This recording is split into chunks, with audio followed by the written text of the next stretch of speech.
We are red teaming their system and looking at what its strengths and weaknesses are. We will fly against their systems. We'll provide them threat reports of what's happening globally, all for the purpose of, creating a more effective counter-drone capability.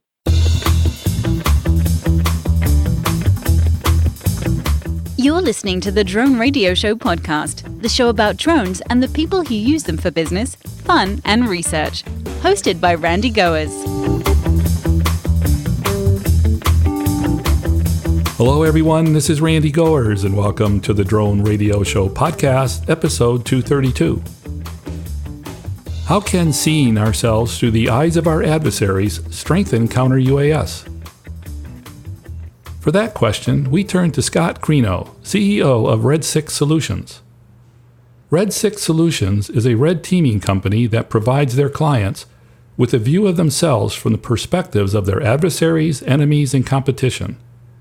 Red 6 Solutions helps clients discover over-the-horizon insights into yet unseen threats that can confound strategic decision-making and negatively impact the successful accomplishment of organizational objectives.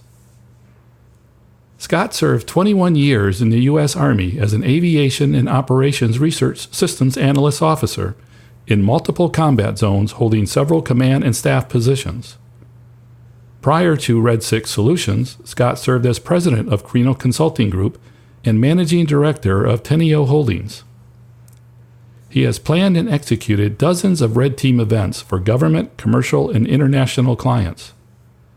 Scott has a bachelor's and master's degree in industrial engineering from the University of Buffalo and Texas A&M, respectively, and a PhD in systems engineering from the University of Virginia. Red 6 Solutions is the foremost provider of UAS threat reporting and emulation for the United States government, with particular strength in the fast-growing area of SUAS aircraft and tactics.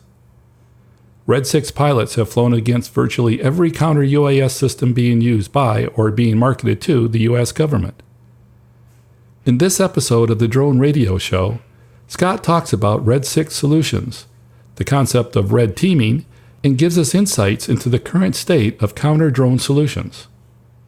But before we hear from Scott, I want to thank those of you who are supporting my funding campaign. Now you have the option of making a one-time donation in any amount by going to droneradioshow.com/donate. Whether it's $1, $100, or much more, you can help defray the cost of production and keep the podcast going and growing.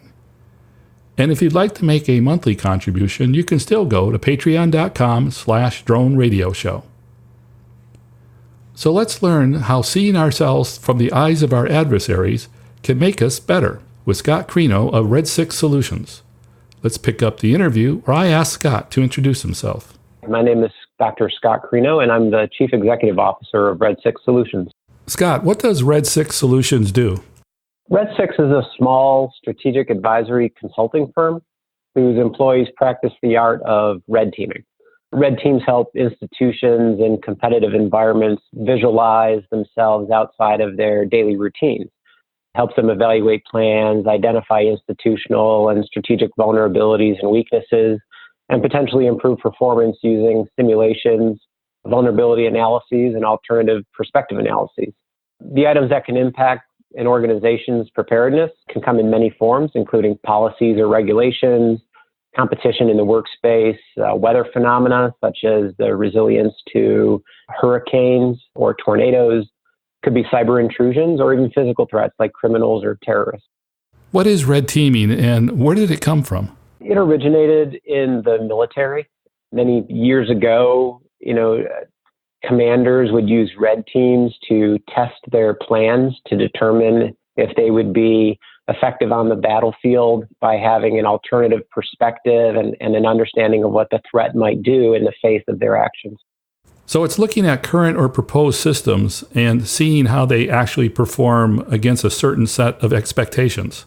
That's exactly right. We play the bad guy to test how well prepared the good guys are and where they need to focus their efforts when capability gaps are identified. And we do a lot of that in the drone space.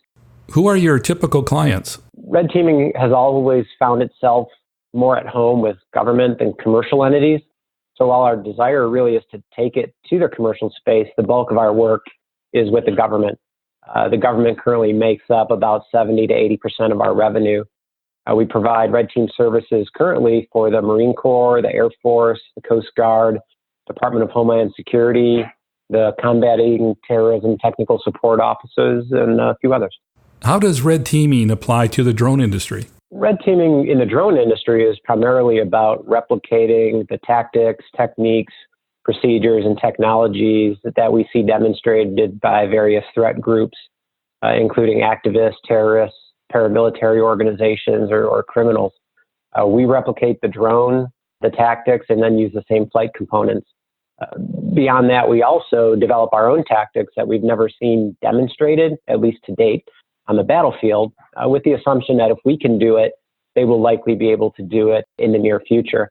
And this helps prepare the drone defense systems in development for future threats. So they aren't just ready for what happened last week, but prepared for what might happen next week or next month or even a year from now. We're in the small drone space, so we're looking at aircraft under about 100 pounds, and we primarily use commercial off-the-shelf components and technologies. Do many of the scenarios that you look at involve consumer drones? Coincidentally, many of the ones that we're buying as hobbyists and using in our backyards are the same drones that the threats are using. Now, over time, we have seen them migrate from something that's ready to fly out of the box to some more larger, customized drones that require a little more experience. However, new technologies and flight components and online forums and YouTube and all that has really made them accessible for people to learn how to fly them proficiently and even use them in advanced tactics, military-style tactics. Can you talk about some of the ways that our adversaries are using drones to attack or cause problems? Not too long ago, a few years ago, drones were primarily used for intelligence, surveillance, and reconnaissance, often to collect information to either help guide ground forces in their attack or to feed back to the parent organization to help understand what's going on in the battlefield. And they're primarily using those small multi-rotors and small fixed wings because they could fly fairly high, they had very good cameras on board, and they were very quiet as well. There has been a general movement away from platforms like that and toward the larger, faster fixed wing platforms that can carry larger payloads. We have seen those still aircraft being used for ISR. Now they're being used for more point detonating attacks. They're being programmed to fly autonomously from the takeoff point to the target point, and they are rigged with explosives. So on impact, they are detonating and causing quite a bit of damage. What has been the distance or the range of attacks that you've seen in some of these systems? Every group around the world has a different experience level in using them. The most prolific and proficient users are currently in the news, and that's the Houthi rebels. And they have been shown to conduct attacks in the hundreds of kilometers, flying autonomous aircraft. They replicate Iranian aircraft, but they're using commercial components inside them. The commercial components are very capable. They're quite resilient to jamming and spoofing as well, and they fly quite accurately to their target. But we see other areas around the world where they're not nearly as proficient. So in Africa or South and Central America, or even here in the United States, they are primarily being used for less kinetic purposes rather than conducting attacks. It's more to support criminal activities. And so they don't need those long ranges and those long data links because they're not really being mitigated. They're not being taken out of the sky by the drone defense systems, at least not yet. And so they're using some of those more reliable, easier to use platforms that come right out of the box. You mentioned the use of drones in criminal activity in the United States. Is that an area that Red 6 also looks at? Yeah, we do. I would say those are not the more difficult flight profiles that we use. If you're not being negated in flight, there's no reason to fly as low or fast or using difficult profiles. And so they're being used primarily for surveillance. For example, down on the southwest border, the cartels use them quite a bit. They actually launch bales of marijuana and other drugs over the border, and then the drones are flown to find out where they land so they can call in people on the ground on the U.S. side to go retrieve them. There are other criminal organizations that are using them to spot where Customs and Border Protection and the Border Patrol agents are currently patrolling, so they can cross over the border in areas that are not currently being patrolled, but are actually close to the agents, so they can request asylum shortly after they cross the border. And there are other applications as well, but those are two of the primary ones for criminal, at least down on that area. Some of the other ones we don't think of really would be use of a drone to collect wireless information, such as intellectual properties, if being flown outside of a business, or to maybe get a sneak peek at a new product that's being developed before it has been released to the public, or even licensing issues. Major League Baseball and the PGA and U.S. Tennis Association, they're not really happy when they see drones flying around and potentially taping what's going on because there are licensing concerns.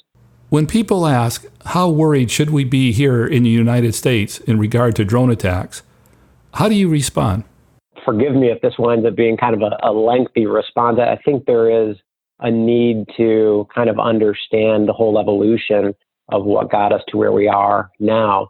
Obviously, the threat is increased overseas, and the military has taken the lead on the funding and development of counter-drone systems.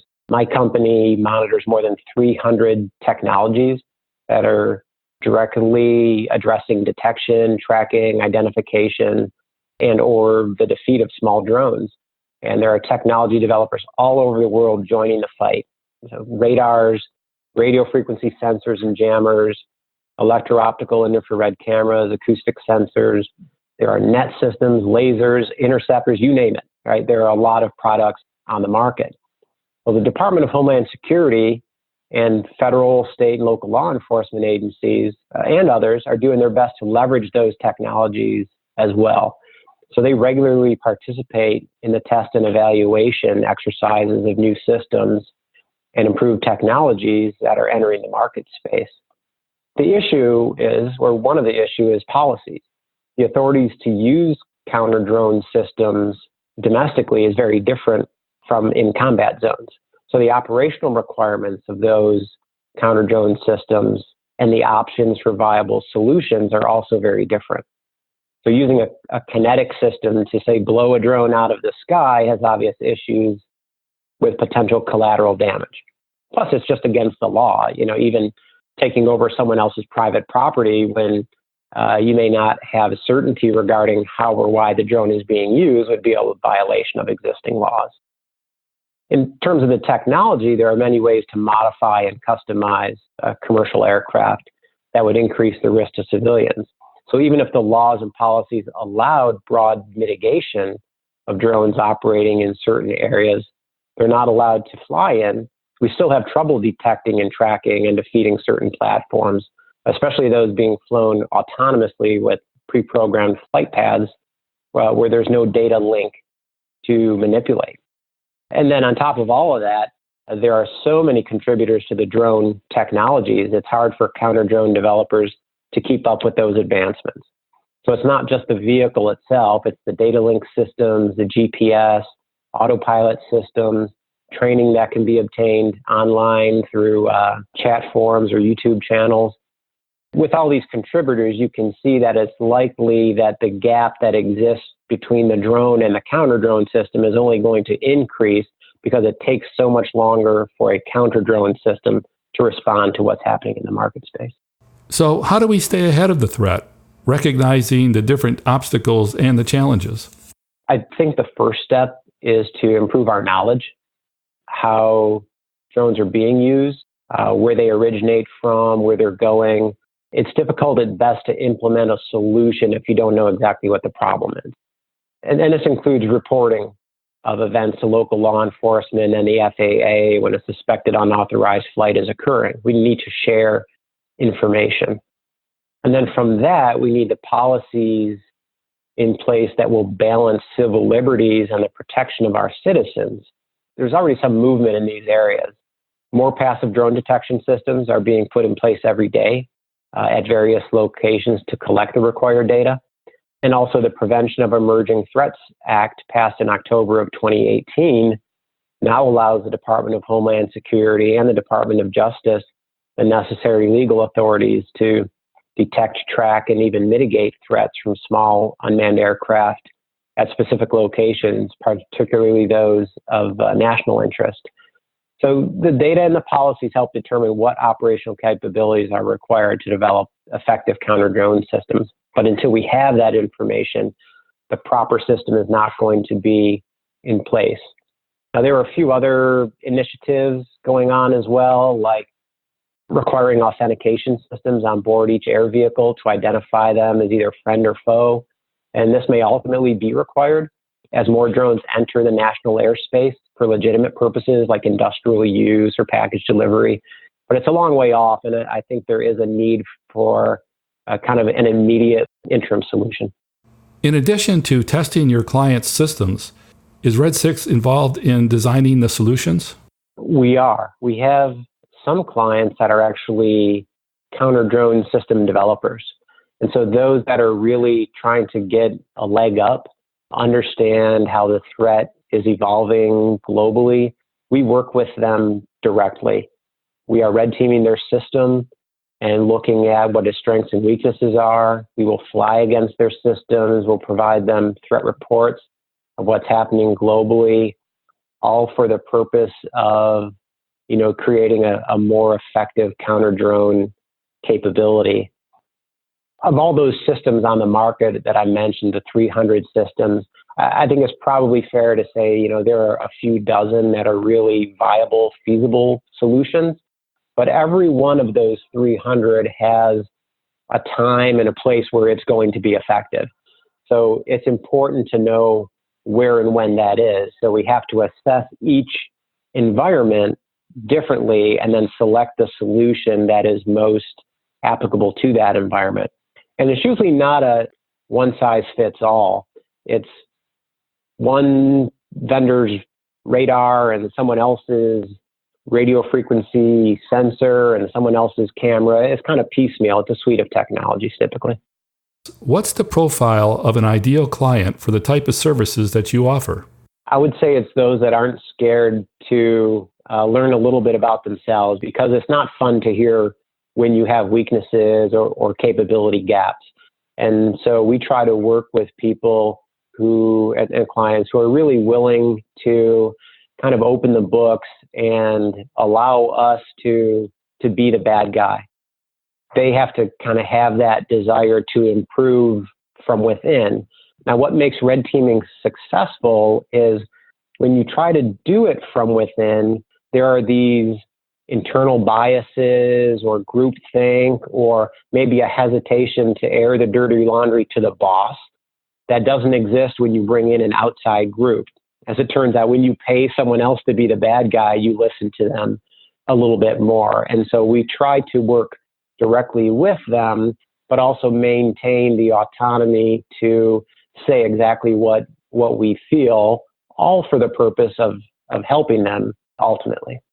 And again, you're just not looking at the technology gap. You're looking at the other potential vulnerabilities in the organization as well. That's right. This is, not just looking at the vehicle or the technologies. It's understanding the operating environment.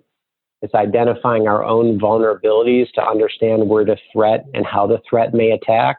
Looking at the threat's vulnerabilities to understand how we might be effective against their systems in the developing of our own technologies, but also in our policies.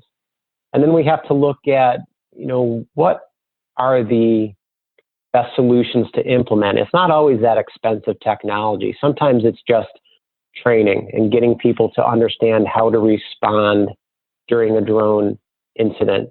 Training is cheaper, it's often faster, and it does pay dividends. And it's also important to know that we can't always go about this on our own. And so we search for strategic partnerships that our clients, whether they're a technology developer or an end user like a government organization, who they should be teaming with so they're not overspending, so they can take full advantage of capabilities that have been designed and developed by others. Now, we've been talking about the potential negative things that could happen, but what do you see as the bright spots? I think progress is being made in nearly every aspect of unmanned systems. Progress in drone-related technologies makes them safer and more capable, and there are more good applications of those technologies than bad, to be honest with you. I think we get hyper-focused on the nefarious use of drones, and though I still think the risk is high for a catastrophic event to occur domestically, it hasn't happened yet. So several attempts have been thwarted, and that should really increase our confidence in our local and federal law enforcement agencies. There are some great counter-drone technologies on the market, and several others, super ideas that haven't quite matured yet, but they're going to get there. And I think when the stars align between the policies and capabilities, the industry is going to be ready to react. I think there are a lot of things in place. There just has to be a few other things that get into place as well for all of this to start moving forward. It's frustrating to see how slowly it all moves, especially when you're as closely related to the problem as I am.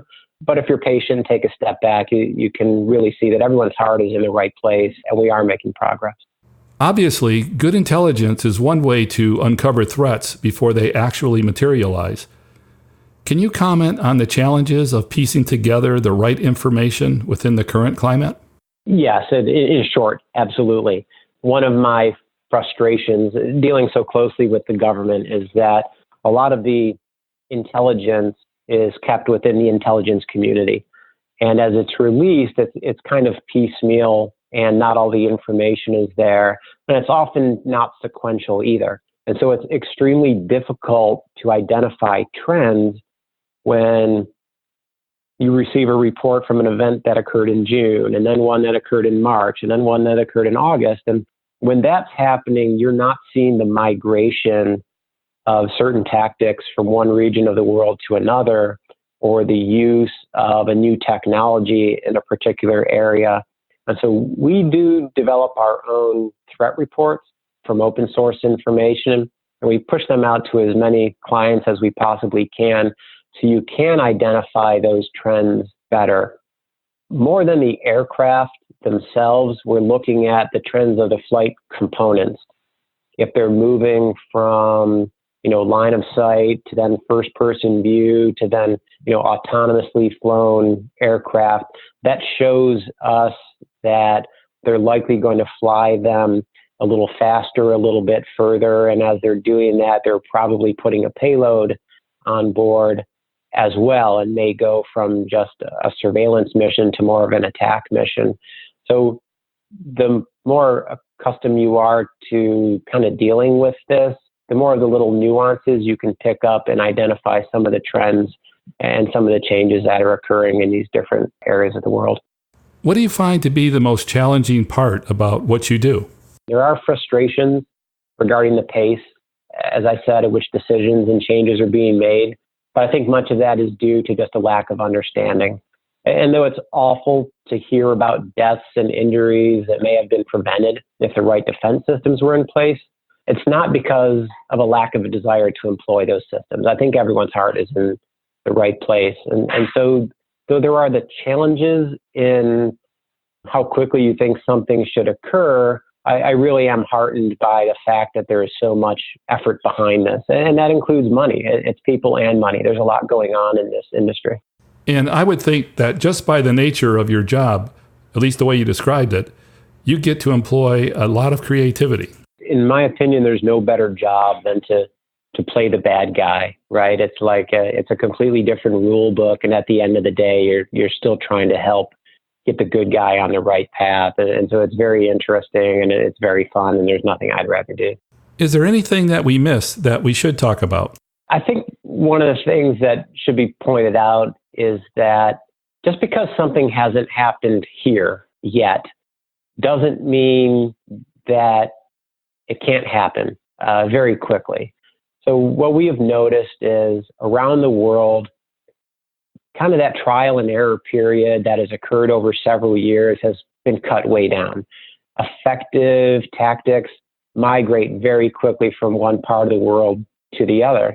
And so though we haven't seen that catastrophic event, here in our backyard, it is very likely that it is going to occur sometime in the future. It's that not if, but when. And so we have to maintain our cognizance, and we can't, wish away a problem just because it hasn't happened. And so I think, my message to people is to stay vigilant.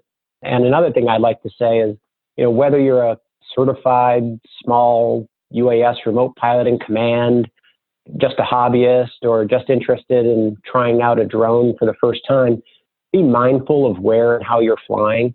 I think the fewer careless and clueless events that occur, the more we can really focus our effort on the real threat. And my final question, Scott, what message would you like to leave regarding the challenge of managing UAS threats? I don't think there's a silver bullet. I think all the right questions are currently being addressed. I think the issue is everyone has different equities in the potential solution. So if I knew what absolutely must change in the industry, I'd probably be getting paid more than I am right now. But that said, I think Red 6 Solutions is honored to have a seat at the table during many of the discussions. And I think we're doing our part to solve, what we used to term in engineering as a wicked problem. And this is definitely falls in that category. It's a wicked problem, but we're going to solve it. That's it for episode 232 of the Drone Radio Show. I hope you enjoyed hearing from Dr. Scott Crino of Red 6 Solutions. I want to thank Scott for taking the time to speak with me. If you want to learn more about Red 6 Solutions or want to connect with Scott, check out the webpage at red-6.com, and that's red-6.com. If you like the Drone Radio Show, please consider supporting the podcast with a small donation. The content is always free, but for as little as $1, you can help defray the cost of production. To donate, go to droneradioshow.com/donate or patreon.com/droneradioshow. And thanks for listening. Your support means a lot to me, and I hope you'll listen to more episodes of the Drone Radio Show podcast to hear how others are using drones for business, fun, and research. For the Drone Radio Show, I'm Randy Gores.